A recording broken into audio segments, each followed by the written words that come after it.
Peristiwa tragis di mana seorang anak meracuni ayah, ibu, dan kakaknya hingga meninggal dunia gemparkan warga Jalan Sudiro, Desa Prajenan, Kabupaten Magelang, Jawa Tengah, Senin 28 November. Sekeluarga tersebut adalah Abbas Ashar, ayahnya Heri Riani, ibu, dan Dea Khairunisa sebagai anak pertama. Mereka tewas diracun oleh anak kedua alias anak bontot mereka sendiri, yakni Dio, berumur 22 tahun. Dio kepada polisi mengakui bahwa dirinya lah yang meracuni ayah, ibu, dan kakak kandungnya. Anehnya, Diolah orang yang pertama memberitahu asisten rumah tangga keluarga, Sartina, bahwa ayah, ibu, dan kakaknya tergeletak tak sadarkan diri di rumah. Hal ini diutarakan oleh Sartina yang mengetahui peristiwa itu setelah ditelepon oleh Dio. Sartina mengatakan ketika dia datang ke rumah atau tempat kejadian perkara, ketiga korban sudah tergeletak di kamar mandi. Bahkan Dio juga ikut membantu anak Sartina untuk mengevakuasi ketiga korban dari dalam kamar mandi. Dio sebagai terduga pelaku sama sekali tidak kabur dan tetap ikut membantu. Kala itu Sartina tidak tahu kondisi para korban apakah masih hidup atau sudah meninggal.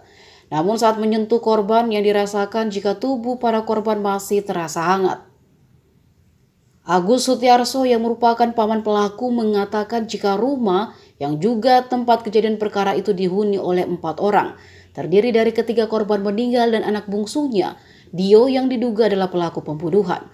Menurutnya selama ini tidak pernah ada konflik di antara anggota keluarga tersebut.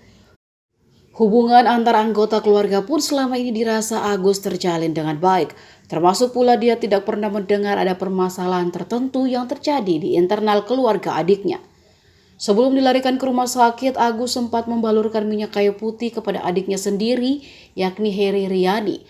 Sedangkan korban Dea Khairunisa diberikan minyak kayu putih oleh asisten rumah tangga. Dan korban Abbas Ashar diberikan minyak kayu putih oleh anak keduanya, yakni Dio, yang juga sebagai pelaku. Sepengetahuan Agus, para korban saat dibawa ke rumah sakit masih dalam kondisi pingsan. Abbas dan Dea yang pertama kali sampai di rumah sakit. Setelah itu Agus mendapat informasi jika keduanya kemudian dinyatakan meninggal dunia. Hingga kini belum ada informasi dari polisi mengenai motif pembunuhan yang dilakukan anaknya sendiri.